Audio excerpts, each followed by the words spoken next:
Halo guys, pada episode kali ini kita akan mengulas seputar kehidupan masyarakat pada masa Praaksara. Praaksara artinya adalah sebelum mengenal tulisan. Pada masa Praaksara terbagi menjadi dua zaman, yaitu zaman batu dan zaman logam. Zaman batu dan zaman logam tersebut memiliki corak kehidupan yang berbeda-beda guys.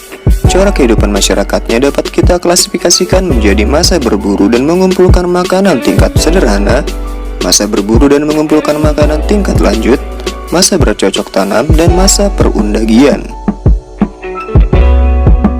Masa yang pertama adalah masa berburu dan mengumpulkan makanan tingkat sederhana. Corak kehidupan pada masa ini disebut juga dengan budaya Paleolitik.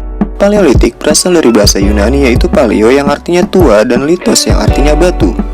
Masa berburu dan mengumpulkan makanan tingkat sederhana berlangsung pada zaman batu tua. Karena alat-alat yang digunakan manusia pada zaman ini masih sangat sederhana dan masih kasar. Masa ini berlangsung diperkirakan sekitar 12.000 tahun yang lalu guys. Adapun manusia pendukung pada masa Paleolitikum yaitu Meganthropus, Pithecanthropus, dan Homo.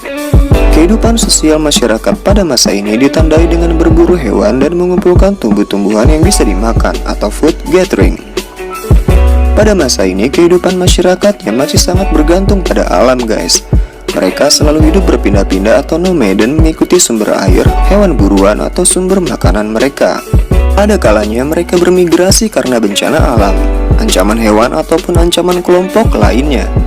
Biasanya manusia pada zaman ini bertempat tinggal di sekitaran sumber air seperti sungai atau danau, karena tempat-tempat seperti itu sering dikunjungi dan dilalui oleh hewan-hewan buruan mereka.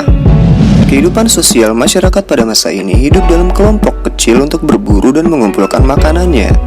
Jumlah anggota kelompok diperkirakan 5 hingga 20 orang. Pada zaman purba, populasi manusia masih sangat kecil guys, karena di dalam kelompok terdapat pembagian tugas kerja. Laki-laki biasanya melakukan perburuan, sedangkan wanita bertugas mengumpulkan bahan makanan seperti buah, tumbuhan, dan juga merawat anak.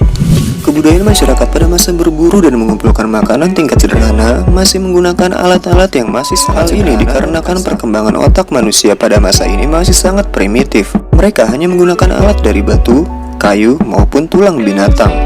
Alat-alat yang ditemukan pada zaman ini antara lain adalah kapak genggam. Kapak genggam adalah batu yang dipangkas di salah satu sisinya sehingga memiliki ketajaman. Fungsi dari kapak genggam yaitu untuk menggali ubi-ubian, memotong dan menguliti binatang. Kapak perimbas bentuknya hampir sama dengan kapak genggam, namun lebih besar karena fungsinya untuk merimbas kayu, memahat tulang, serta sebagai senjata.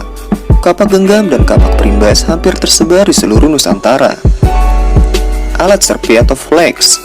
Alat ini terbuat dari batu yang lebih kecil yang berfungsi sebagai pisau, penyerut, ataupun penusuk. Alat-alat tulang dan tanduk juga digunakan manusia pada zaman ini, biasanya untuk mata tombak, penusuk, ataupun pencungkil. Alat tulang dan tanduk banyak ditemukan di daerah Ngandong, Jawa Timur. Maka dari itu alat-alat ini disebut juga dengan hasil kebudayaan Ngandong. Masa yang kedua adalah masa berburu dan mengumpulkan makanan tingkat lanjut. Corak kehidupan pada masa ini disebut juga dengan budaya Mesolitik atau zaman Batu Tengah. Masa ini merupakan masa peralihan dari kebudayaan batu tua menuju kebudayaan batu muda. Masa ini diperkirakan berlangsung sekitar 10.000 hingga 2.500 tahun sebelum Masehi. Adapun kehidupan sosial manusia pada masa ini sebenarnya tidak jauh berbeda dari masa sebelumnya. Namun mereka sudah memiliki kemampuan bertahan hidup yang lebih baik.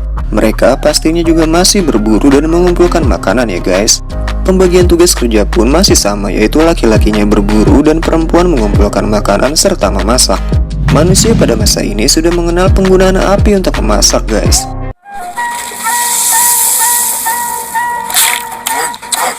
Selain untuk memasak, api digunakan untuk menghangatkan tubuh dari cuaca yang dingin dan mereka mulai hidup menetap meskipun masih berpindah. Mereka tinggal di gua-gua dekat sungai atau tepi pantai.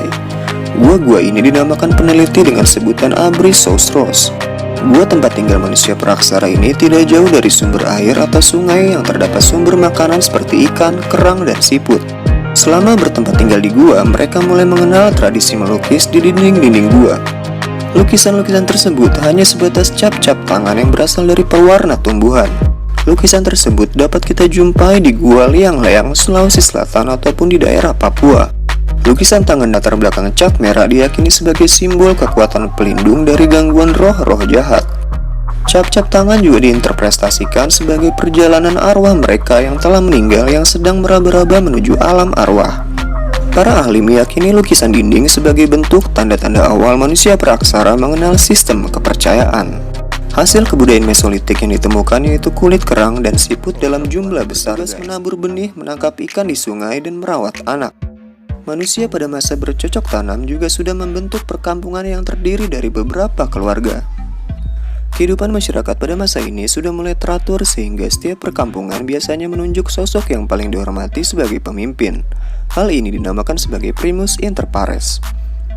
Hasil-hasil kebudayaan pada masa bercocok tanam berupa alat-alat yang sudah memiliki desain yang halus dan rapih. Hal ini pastinya karena perkembangan otak manusia yang lebih pintar dibanding manusia yang hidup pada masa sebelumnya. Adapun hasil budaya yang dihasilkan seperti kapak lonjong. Kapak ini berbentuk lonjong dan tajam di kedua sisi ujungnya, biasanya terbuat dari batu kali hitam. Beliau persegi, bentuk permukaannya memanjang dan berbentuk segi empat. Sisi depannya diasah tajam. Fungsi beliung persegi berukuran besar digunakan untuk cangkul dan yang berukuran kecil digunakan untuk memahat kayu. Kapak persegi.